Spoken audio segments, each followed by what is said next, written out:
we can live healthier and more beautifully. Check out this landscape in Santa Fe, New Mexico. Just notice what kind of words and feelings come to mind. This landscape was watered with treated sewage water. Does that change anything for you?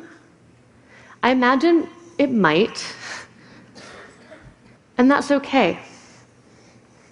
How we feel about this is going to determine exactly how innovative we can be.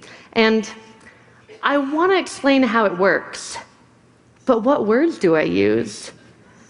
I mean, I can use profane words like shit and piss.